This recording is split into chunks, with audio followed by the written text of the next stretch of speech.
Hey everyone, I hope you're having a lovely evening or time of day, depending on where you are. I kind of wanted to sit down and chat today because it is now the second week of January. You've probably been working on your resolutions that you set at the end of the year last year, and now we're heading into that period where your initial motivation may have decreased. I personally live in a really snowy and cold and icy area.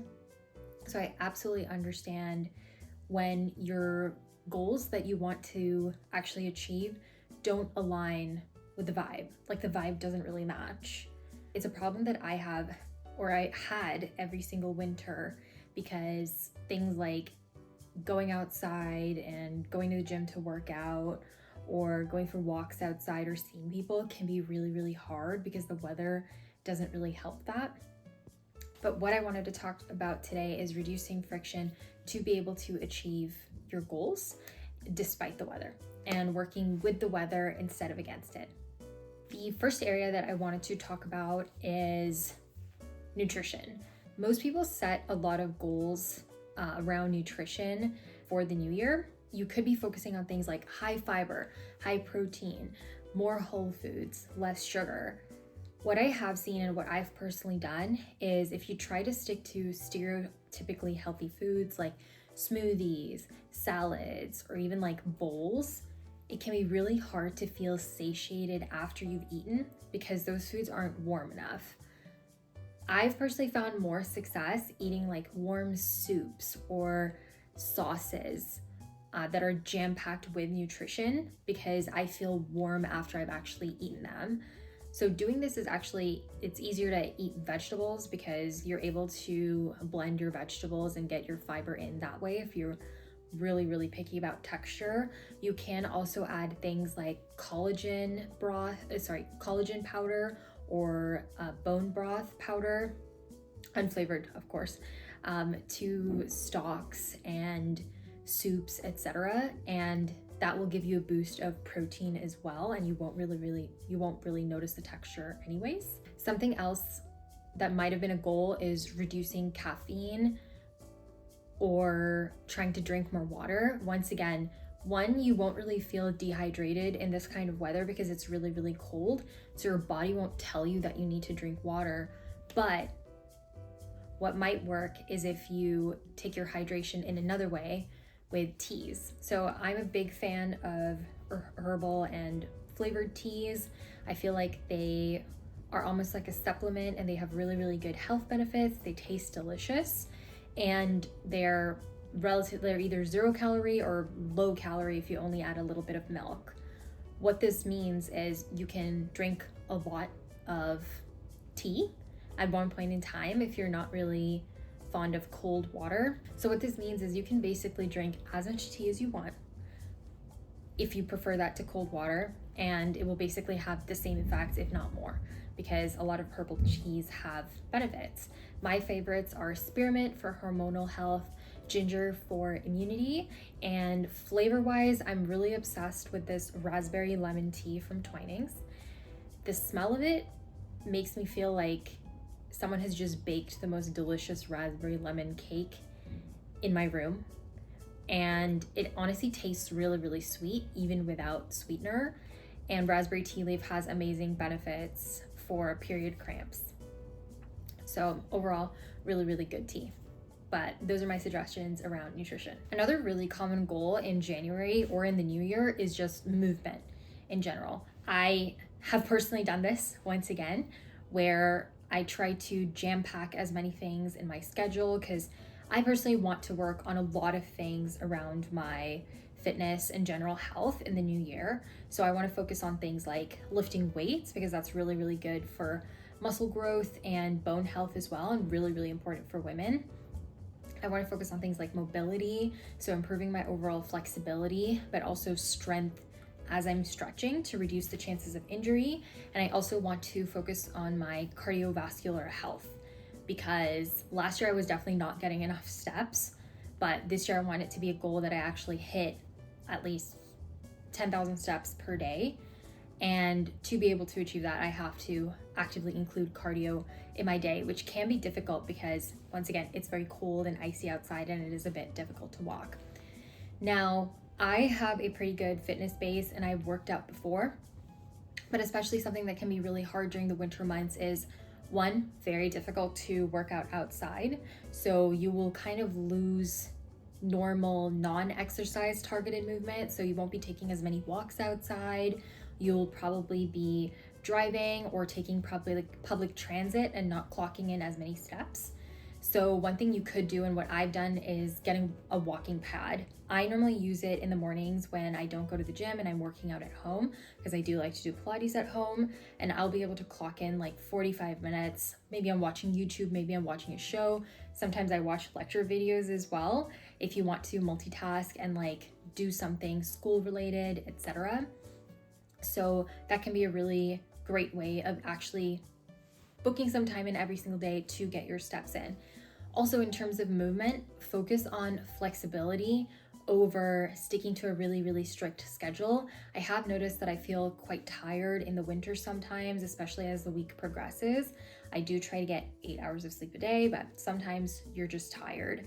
So keeping that in mind, I have scheduled my weekly workouts so that I alternate weightlifting, but also slower days at home where I'm focusing on Pilates or yoga and doing a little bit of light cardio as well. I will also admit there's been some times where I've woken up to 2 or 3 feet of snow, and shoveling snow is definitely a workout in and of itself. Sometimes I have clocked in 4,000 steps shoveling snow off of my driveway because my car is quite low to the ground and I do need to clear quite a bit to make sure it doesn't get stuck on ice, which has happened before, so never again.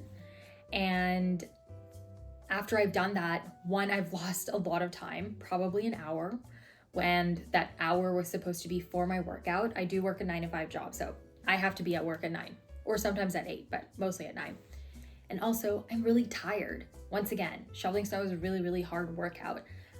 I've taken that into account. I think to myself, okay, I've probably worked out a decent amount today, and maybe I go back into the house and do some yoga or do like a quick Pilates session, and then I just get ready for the day and leave.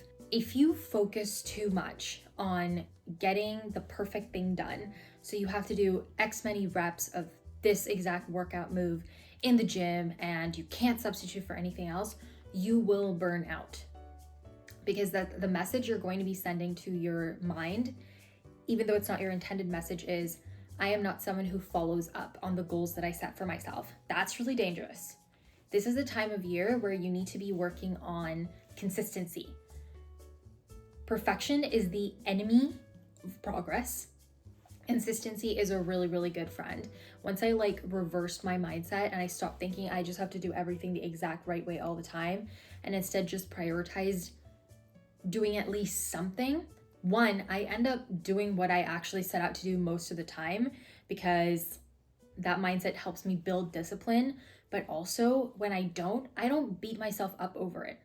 I don't think to myself, I have wasted a day, and I still do something. So 60% is better than 0%. Think of it that way. Or I should say, C's get degrees, 70% is still fine. You've still done something, and yes, it still counts. Another fun thing, which actually ties into the next topic, if you feel demotivated and you are looking for a fun way to spice up your workout routine and you have the budget for it, then something that I would suggest is workout classes. One, you'll be in a space with other people who are also trying to improve their fitness or reach a certain fitness goal. You'll probably meet new friends. Hopefully, it's an excuse for you to get out of the house consistently, and there's an associated reward with going to the class, and also a punishment. You might miss your refund, but fitness classes are a really, really great way to try out a new skill, and that could be something, a New Year's resolution that you have. And a big part of setting resolutions for the new year, etc., is to rebrand yourself or to try new things, and workout classes are definitely a really, really fun way to do that. Tying into that last section, I think that one of the things that you need to focus on, not just for your motivation, but the overall vibe and your overall mood, is trying to get out of the house as much as possible. And even just like being outside, even if the weather isn't great, like just breathing some fresh air, not being in one space and feeling stagnant. You want energy to be moving and free flowing and flexible in the new year. You don't want to feel like you're stuck in one space. A resolution that I set for myself every year, and every year I'm getting a little bit better at it, is that I need to meet my friends at least once a month. It can be any friend, but we do have to meet at least once a month, and we go out and do an activity. Like we could get coffee at a coffee shop, or go shopping or window shopping, or we could go take a pottery class. But it's an excuse for me to meet my friends, but also to actively leave the house and like go try out a new cafe, or be in a new part of town, or just try a new experience. If you give yourself dates and things to look forward to, and yes, solo dates absolutely count, but this is just a way to do two things, like book social activities, but also get out of the house. But solo dates absolutely do count. If you book these dates and you look forward to them every week, you're not going to think about how bad the weather is. You're going to have something to look forward to. You're going to be able to, hopefully, your friends are the kind of people who also set New Year's resolutions. You'll have people to talk to and commiserate with and check in on everyone's progress, and you'll come away feeling a lot more connected and a lot more motivated as well. And it's a great chance to, once again, connect with people who can help you feel like you're progressing more towards your goals, and vice versa. That energy is really, really contagious. Okay, now I do want to address the topic of finances, because it sounds like a lot of the options I'm giving are expensive, but I do want to reiterate something that everyone should do is have a budget. And if things aren't in the budget, you can make things work. Invite people over for board games and host things in your house, or like have regularly scheduled potlucks. These are all things that are like relatively low cost, but will still help you build a community and social network with your friends, which is great for a mindset, but it's just overall really, really good practice for building relationships and keeping relationships in your life. This section about workout classes as well, there's tons of free ones on YouTube. I used to do workout classes in Toronto and I did like them, but there's so many amazing resources in YouTube. I can do workout classes in my pajamas and I don't have to leave the house. So I still get the physical benefits, but once again, I give myself the option to not be perfect and not have to leave the house if I'm really tired after shoveling snow, or it's just really cold outside, or I'm saving for something and it's just not in my budget. That's very, very realistic. So there are absolutely those options. This is actually the time of year where, since most of your social outings are going to be optional, and they're mostly going to be self-driven. Most people are trying to save money in January anyways. It's a great time to build discipline around your financial habits. What do you do when you actually go places? If you know that you're a big spender, if you go out to like a bar or the club, then how can you mitigate that spending? It's hard, but I would recommend you do it. Maybe you talk to your friends ahead of time, like, hey, this is my budget for the night. Let's make it work. If you're hosting, maybe people can chip in, etc. I think in the long term, being transparent with people about, hey, I just can't afford this right now, will pay off more than paying for a life to please other people. I have absolutely been that person where at some point I felt like if I couldn't afford something that said something about me, I do not believe that anymore. My finances are my business, and I know that I can have a good time without spending a lot of money, and I can also help other people have a good time without spending a lot of money. Cultivating skills like hosting, etc. are really, really valuable, because one, you get to host in your home, and if people bring food for a potluck, then you will just have leftovers for the next week, so your grocery bill will also go down. These are all like life hacks, but also it's really satisfying to share your space with people and just build community in a way that feels really, really meaningful. Now, something that I do want to reiterate, while the new year is all about go, go, go, hit as many goals as you want, something that is usually like inevitable is the fact that you will be tired, especially this time of year with the weather. Obviously, our ancestors probably, I don't think they hibernated, but they were definitely sleeping more and working less and spending more time inside during this time of year. Lean into that as much as possible. Some people's New Year's resolutions are to get 8 hours of sleep. If you're building your way towards that, that's a great goal because you're leaning into this whole rest aspect. It could even be something like if you're already getting 8 hours of sleep, maybe try getting 9 hours of sleep. When you lean into the rest aspect, I feel like the impact of your goals is felt so much more because a lot of people underutilize rest. Rest is a fantastic way to actually achieve your goals, and one, you're probably not even going to be awake during it, so it'll make the time pass by and the season pass by so much faster. When you're resting, your muscles are being repaired. You will have more energy for the next day if you want to go harder on a workout.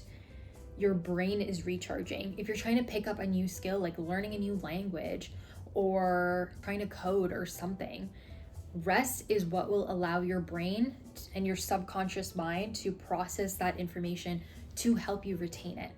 And then when you wake up the next day, you're more alert, you're more prepared for whatever you're trying to learn and whatever you're trying to do. Leaning into the rest aspect also requires the development of a really good night routine, which I know is also on a lot of people's New Year's resolutions, to actually have a concrete night routine. When you consider that, your end goal is to be in bed and asleep by 9 p.m., which is my bedtime, then something that I think about is how can I make sure that my entire evening routine aligns so that I am in bed as sleepy as can be at 9 p.m. So I'll get home, I'll make myself dinner immediately because it's good for food to digest for at least 2 to 3 hours. That will help you sleep better. I make myself a nice tea. I eat my dinner. I go for a little walk on the treadmill to tire myself out a little bit. And then maybe I'll work or do YouTube or study for an hour. And after that, around 8 p.m., I give myself the entire hour. I go take a really, really hot shower. I do my luxurious nighttime routine. And by luxurious, I don't mean that I'm using expensive products. I just take my time and indulge in every step. And then I go do some mobility. I write in my journal and I go into my little habit tracker. I'm closing the loop in my mind. I'm looking at what I did today and I'm like, what can I do better? And what do I want to focus on tomorrow? But also, what did I do well today? What made me happy? When you actually take the time to reflect on your day, you will realize that you didn't actually not do anything. You actually did something, and that motivation will carry you forward tenfold. After that, I will get into bed, read a little bit, and then I'm ready to go to bed. Notice during this time, I did not say that I'm on my phone. I don't think you need to go as far as bricking your phone. I use my phone to call my family back home or my partner, but if you need to move your phone away and just put it away, please do that. It will give you so much more peace of mind than doom scrolling, or not even just doom scrolling, just watching brain rot and things that increase your stress and don't make you feel rested.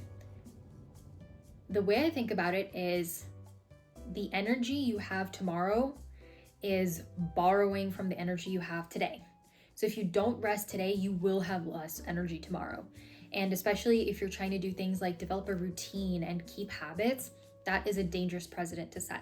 So if you can, build a really, really nice night routine, prioritize your rest, and then when the weather is fantastic again, you'll have all of these goals set in place and you will probably keep going with them.